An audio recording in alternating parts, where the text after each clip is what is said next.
Hey, everybody, and welcome back to the Green Zone podcast with yours truly, Cameron Green. Episode 10 here of our series of our second season, I want to say. I might that add. Um, gonna welcome you back here on November the 7th. I know we're already in November already. Um, Crazy to think that we're getting close to the end. Not close to the end, but we're getting to that back half of the NFL season, which means things are gonna start heating up. Trade deadline has now come and passed, and it's we're starting to get into the meat and bones of the NFL season. Once again, I'm Cameron Green. I'm the host of this NFL Stage weekly podcast here on the Green Zone podcast as well. Today we are going to be diving into our NFL weekly picks and outlook, as well as our NBA power rankings, which we didn't do last week, but we were going to do for this week's segment. We also have some baseball talk I want to hit on for this episode is up here on the 10th episode of the Green Zone podcast. So I'm going to start actually in the NFL and our weekly picks, and I'm going to do a weekly outlook there. I know we usually typically end our episodes with our weekly picks, but today I figure I might as well. You know, the NBA season and the NFL season are the ones that are most in action right now. People are most concerned about the NFL right now. So that's the one I kind of want to hit on the most.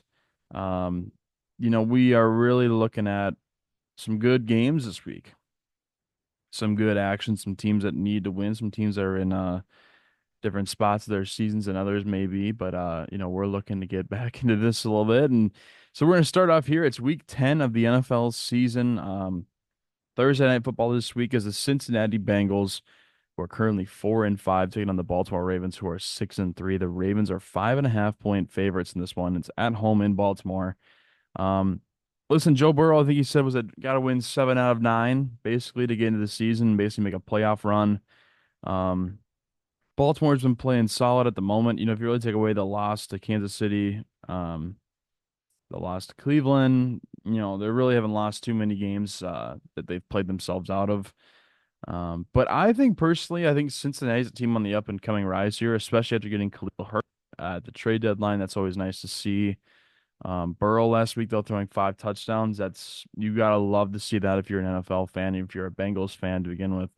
Um, they are playing with more urgency right now than Baltimore is, which makes me want to lean towards Cincinnati. But then again, Baltimore, they are probably one of the best teams in football. Yeah, you could probably put the number 2 or number 3 right in for best teams in the AFC. And at least the top 10 team in football in general this year. But my gut is telling me to lean towards Cincinnati. Like I said, they're playing with more urgency, so I'm going to go in the direction of the Cincinnati Bengals at 5.5 point underdogs. I'm going to take them in the straight up, and I will take them in the spread. I think Joe Burrow's got something to prove. I think some of these guys have something to prove as well on their team. They're going to have a good game tonight. Cincinnati will beat Baltimore tonight by at least they'll cover the 5.5 point spread. We have another international game on our hands on Sunday where it's the New York Giants taking on the Carolina Panthers. It's in Germany. If you think Germany probably sits there and looks at it and says, "What the hell is this?" You know, what the you want to see teams on the international market that have a better combined record of 4-14. But um, it's Daniel Jones and the New York Giants. It's Bryce Young starting this week once again for the Carolina Panthers. Um, I don't think the Giants are as bad as people say they are. They just play decent teams. You're in a division where 3 teams are going for it. And if you're Carolina, they know what they are, I think, more than New York knows what they are. I think New York wants to be better than what they are. Carolina knows that this is a process, especially with the Bryce Young experiment. But the Giants are 4.5 point favorites on the road, we're gonna say, even though it's in Berlin. Panthers are technically the home team. I this week, after a strong showing last week from Bryce Young, I'm going to take the Carolina Panthers in the straight up. I'm going to take them at the 4.5 point spread that they're cover as underdogs. So I'm kind of going against the grain for my first 2 picks. Taking both underdogs with the Bengals and Panthers, but that's what I'm doing. It's going to be a bold week, I think, in the NFL. Has the making of that when you play some of these teams that are um, I say I think there's upsets to be had this week, and I think this is gonna be one of those weeks that shakes it up as we head towards the back half of the league. First noon game on our hands is New England Patriots taking on the Chicago Bears. Bears are 6.5 point favorites against the Patriots. Um, Patriots are 2-7. Bears are 4-4. I mean, the Bears have been looking pretty bad. I don't want to sugarcoat it, but it's been pretty ugly for Caleb Williams and company, for everyone really involved in that franchise right now at the moment. But it is New England. It is Drake May, as we know for now. Jacoby Brissett always could come in if May gets hurt or just underperforms. But a battle of the number three pick in the draft and the number one pick in the draft. It's kind of a cool little thing, especially after Caleb Williams and Jane Daniels squared off some weeks ago. I think Chicago is going to hit their stride better this week than previous weeks. New England at 6.5 point underdogs there. I'm going to take the Bears at the 6.5 point favorites. I'm going to take them in the straight up as well. Um, that's where I'm going to lean towards this week. So I'll do a Bears in the straight up and Bears in the spread. So our first favorites of the week, I will take the Bears in. The next game on our hands here is the Buffalo Bills. We'll be traveling to Indianapolis. It will be the Bills and the Colts. Colts, of course, starting Joe Flacco once again. The Bills at 7-2, proving they're one of the best teams in the AFC. Like I say, I think it is Chiefs, and I think it's Bills and Ravens. There's no, kind of in that order. Um, so Buffalo at 3.5 point favorites in this week. I think it's pretty obvious that they're the better team of the two. Buffalo, I think we're going to take this straight up in the spread. This one's going to be pretty easy for me at 3.5 points. Bills will be over the Colts and go on to 8-2. Going to be kind of preparing themselves for a playoff push come January. The next game on our hands here is the Denver Broncos at 5-4, taking on the new Kansas City Chiefs, who are 8-0 on the season. Now the Broncos are 9.5 point underdogs. It's in Arrowhead, but the Chiefs, last week narrowly got past um, the Tampa Bay Buccaneers. That one was forced to go to overtime, and I really think that Tampa Bay could have won that game if they would have gotten the ball first. But the art of Patrick Mahomes is you get the ball first, it's kind of like game over. Pretty much is how it works. I think everyone kind of understands it's status quo. But Denver at 5-4 has been playing a lot better than I think people expect them to be right now, especially to come from Bo Nix in the defense. That's been happening a lot more than I want to think that people want to give them credit for.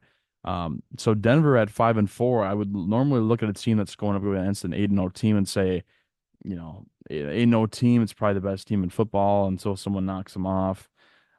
You would think that I would lean towards that 9.5 point spread, but the way Denver's been playing, and I guess the way Kansas City hasn't been playing, is going to make me sway a little bit. I'm going to take the Denver Broncos in the 9.5 point spread underdog, but I will take the Chiefs in the straight up game. I think Bo Nix wants to have a good game. That Denver defense is actually shutting down quarterbacks pretty well, except for Lamar Jackson when Lamar had a good game there. But most quarterbacks that have gone to play in Denver really haven't found the success they really want to. So I will take Denver in the spread, but I'll take Kansas City in the straight up for that one. The next noon game on our hands is the NFC South battle. The Atlanta Falcons, who are 6-3, will be taking on the New Orleans Saints, who are 2-7. The Falcons are 3.5 point favorites in this one. I mean, look, New Orleans, you got a new coach now. I think you're starting to peel back the layers of the pain. You've lost 7 in a row. New Orleans is probably likely to blow it all up at the end of the season, whereas Atlanta right now is pushing to either win the division, of course, for one. If not, secondly, you're trying to get a wild card spot. But right now, you're in sole position of first place. Kirk Cousins is meshing well with Bijan Robinson. Darnell Mooney's looking really good. Drake London's really solid. Kyle Pitts is really good. It's exactly what this offense was designed to be when you had Kirk Cousins at the quarterback position. So I think it's a no-brainer for me. The Falcons at 3.5 point favorites over the Saints. I will take the Falcons in the straight up, and I will take the Falcons in the spread as well. Next noon game on our hands is the San Francisco 49ers, who are 4-4, taking on the Tampa Bay Buccaneers, who are 4-5. I think the Buccaneers at 4-5 is not an accurate representation of that team. Way better than a 4-5 team, especially when you put Mike Evans and Chris Godwin on the team, because you can see now what Cade Otton's really doing. When he's a spotlight player, he's really a special tight end in the league right now. That really is one of the more underrated ones, in my opinion. But the 49ers, though, apparently we're getting Christian McCaffrey back this week. We might be getting, see how much we'll actually get of him, of a daily dose of him. But Deebo Samuel should be ready to go. George Kittle ready to go. I think San Francisco at 4-4 needs to have a game that they can prove to their opponents that they're still the San Francisco 49ers. And why not better than to beat the Tampa Bay Buccaneers? So I will take the 49ers in the straight up, and I will take them in the spread in this one at 5.5 point favorites, even though they're playing in Tampa, a tough place to play. And it feels like Tampa, for the most part, has been able to play at least with every team that they've gone up against. Like last week being 8.5 point underdogs against Kansas City. Well, you force them to overtime, you only lose by 6. I mean, Tampa is right in every game they've played this year. They just haven't really gotten the right way the cookie crumbles, if you want to say it that way. So I'll take the 49ers in the spread. I'll take 49ers in the straight up as well. Next noon game on our hands is probably one of the better ones of the week is the Pittsburgh Steelers. We take it on the Washington Commanders. The Commanders are 2.5 point favorites at home. But Steelers for me are more of an appealing team than the Commanders are right now because not that I'm trying to hop off the Jane Daniels bandwagon or try to slow it down, but I do think that at some point he is going to have kind of a stinker game. Really, right now he's had one of the best rookie quarterback seasons of recent memory for sure. I just think right now the Commanders probably need to slow down their pace a little bit. And Pittsburgh with that good defense led by TJ Watt there, I think Russell Wilson's going to have a good game and spread the ball around to a lot of his receivers and tight end. I want to lean Pittsburgh in this one because I just think that Mike Tomlin's going to be prepared to have a mobile quarterback like Jaden Daniels on the floor for them. So I'm going to take the Steelers, 2.5 point underdogs in the straight up, and I will take them in the spread as well. Minnesota Vikings, our next game, a noon game at 4.5 point favorites against the Jacksonville Jaguars, who appears today to be without Trevor Lawrence. That I think is going to impact a lot of things. I'm going to go on the limb and say this is Doug Peterson's last game coaching the Jacksonville Jaguars, unless they win. But I don't think it's going to happen. I think Sam Darnold and the Vikings at 4.5 point favorites will come in and cruise past Jacksonville. I just think it's a time for Doug Peterson that they're going to say, you've won 2 of your first 10 games. I think we're going to make a change. Trevor Lawrence will sit out unless Doug Peterson proves with Mac Jones at quarterback that they can win a game with a backup. I don't really think the Jacksonville is going to want to keep him around for longer than they really have to. So the Vikings are going to have a commanding win over the Jacksonville Jaguars. I'll take Vikings in the straight up, and I'll take Vikings in the spread as well. On to the 3 o'clock games. Our first one, the Tennessee Titans taking on the LA Chargers. I mean, Tennessee put up a pretty good fight last week. Mason Rudolph's actually been playing pretty solid as the Titans quarterback, if you think about it. But the LA Chargers, Justin Herbert only has one interception.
Where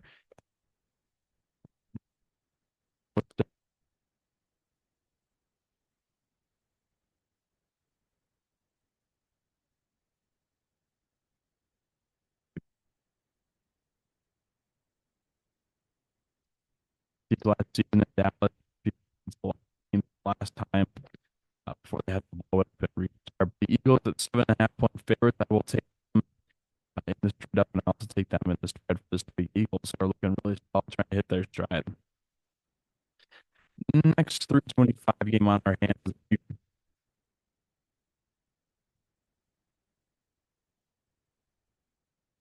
Currently kind of flirting with a playoff spot just because that NFC West is such a weak division this year. Um, I might be wrong. Are they in first place? Like, I knew they were a team that was desperate to be in there. Yeah, they're a first place team in that NFC West division. Um, Realistically, looking at it for me though, I think Aaron Rodgers will go into Arizona with a little more urgency. Kind of how I feel about Cincinnati this week. Playing with a little more to lose than Arizona does. I think the Jets will respond here and play a solid game against the Cardinals. I'm going to take the Jets in this straight up. I'll take the Jets as half a point underdog. Really can't lose.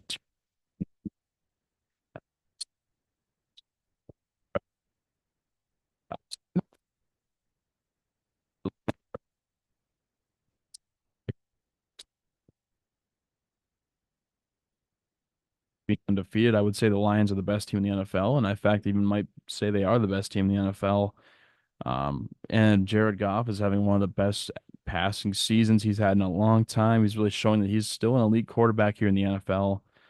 3.5 point favorites for the Lions is not hard for me to say yeah to, just because Detroit is that good of a team. You got Zadarius Smith now coming onto your squad. You'll have Jameson Williams coming back, but they've been playing really well without him anyway. Of course, the running back dynamic of Gibbs and Montgomery. The Lions are like the perfect storm right now. I don't know if anyone's really going to be able to stop them. So I'll take the Lions here at 3.5 point favorites over the Texans this week in the straight up and in the spread. And then, of course, we got Monday Night Football on our hands. The Miami Dolphins are 2.5 point underdogs. This one game really could be a toss up, either one. They'll be taking on the LA Rams at home, who are 4-4 on the season. I've been loving on the Rams when they got their dudes, but at the same time, the Miami Dolphins are a team that they're dynamic when they have their dudes. It's like the battle of the teams who are who's better when they have their guys flowing for them. But unfortunately for Miami, I think I have to take LA right now just because they're playing with a little more to lose. Or Miami could be one of those teams that gets itself back in here. But if you're going 2-7, like I don't think you can really talk about firing Mike McDaniel because you didn't have a quarterback for about a month.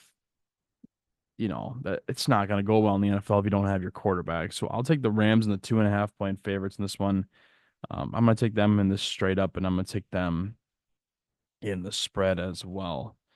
So that's our weekly NFL picks and outlook, kind of my opinion, how I think things are going to shake out this week in the NFL. So we'll see how I did next week. We'll see how I did about those. I want to shift now over to our weekly NBA power rankings. We'll do this pretty quick here. Top 10 teams that I have in mind every week that we just have right here. So I'm going to start off right here. Number 10 on my weekly NBA power rankings is the Sacramento Kings. I think our Sabonis and Fox are meshing up really well. Keegan Murray's playing solid for them. The Kings are proving that they can be a pretty solid team right now in the NBA. You're playing alongside a lot of guys that really have a desire to win for the city of Sacramento. So I think for them right now, they've won a couple games to open up the season. They've been starting off really well. Number 9 on here is the Dallas Mavericks. Luka's been doing exactly what we expected Luka to do, and Kyrie the same thing. But the depth from Dallas is actually showing up pretty well. Derek Lively's not playing too bad. You have some guys that are playing maybe a little bit above what they want to be. Dallas, of course, coming off the year of going to the NBA Finals. I think it's a team that could easily go back this year. Right now, they're not missing a beat at all. But I'm going to have them at my number 9. Number 8, we got the Minnesota Timberwolves. I think they were as high as number 3 when I did this a couple weeks ago to start the season. I mean, you've dropped a few games to Sacramento and to some other teams. Anthony Edwards kind of looking, I wouldn't say slow out of the gate, but I wouldn't say looking exactly like himself. Rudy Gobert is looking, fine. Like I think this Timberwolves team is nothing to worry about. I just think they're coming up a little slow. And of course, when you're only 2 weeks into the season, how much can really go on in terms of power rankings. But unfortunately, I guess, or fortunately, number 7, I have the Houston Rockets. Whether about a team that soared up the power rankings this week. Houston Rockets right now are looking really solid with Jalen Green actually looking like he's improving as an NBA player. You got Sengun's looking solid for them. Fred VanVleet.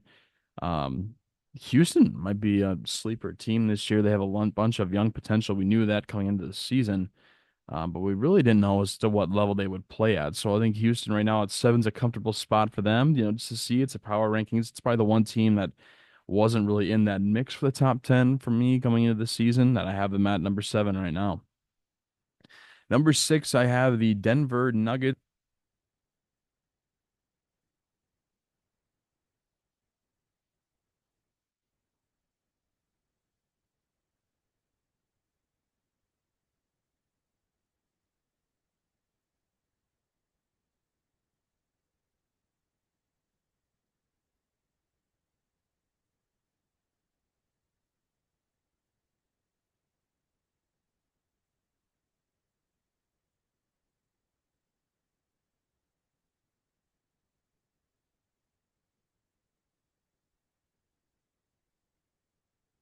Number five, we have the game of the day. I feel like the one here, but just feel like somewhere for a few games.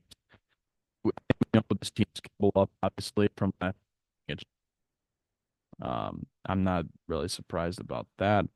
But when you look at it, they're playing really well to what they want to be doing. It's early part of the season. Like maybe you'll get Kristaps Porzingis back by November or December. So like that's what you're kind of worried about, or I think most so like what you're excited for. Looking about just getting some of your core guys back. So the Celtics at five feel fine to me. Number four, we got the Phoenix Suns. Kevin Durant's playing like it looks like he's got something to prove this year, as well as Booker. Bradley Beal's filling out the spot very well for what they wanted to be. I think this Phoenix Suns team is actually quite a sleeper team. Of course, when you have Tyus Jones, the point guard, one of the things I really um, elaborate on my earlier things about the power rankings that Tyus Jones feels like a perfect point guard for this squad. I mean, if Nurkic down in the middle of the guard a little bit better. It feels like this Suns team feels urgency to win. It showed in this early few weeks, as I have them here ranked as my number four on my power rank.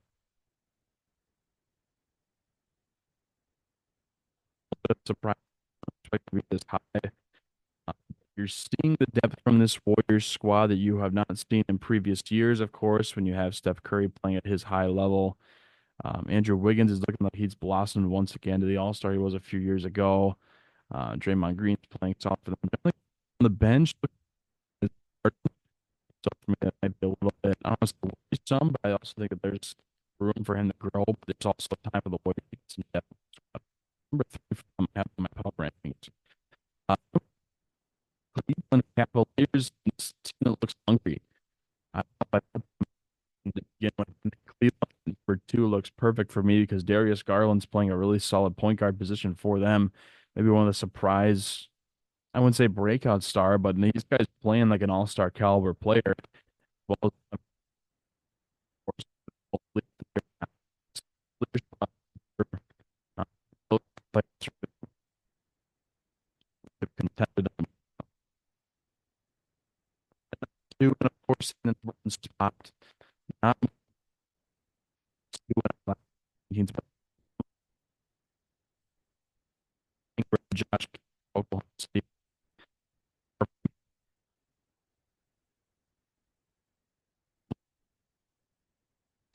marriage, but with that point guard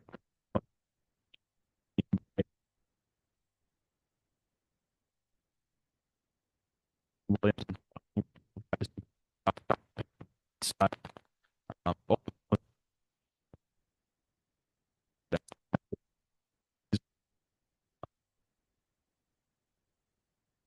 is not that franchise. Power rankings. Once again, we'll pick up on those either next week or the week after. Um, yeah, so I want to move. I want to transition to one more bit. Um, our last segment here on the Green Zone podcast. I want to get into some baseball free agency.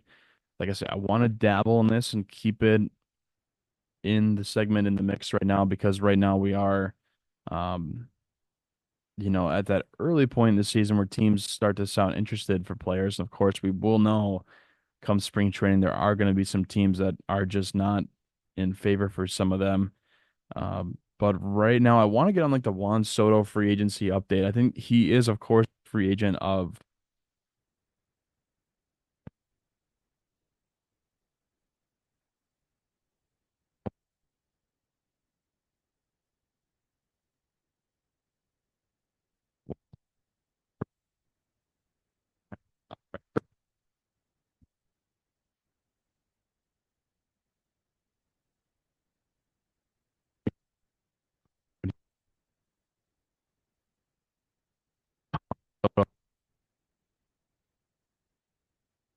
The stadium next year, depending on where they're going to play. This Tropicana will not be ready, which means I think they're going to play elsewhere. Next.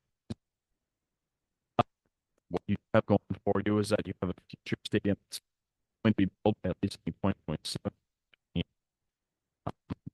You could, I mentioned like a couple weeks ago, like I think he's going back to the Yankees. But we're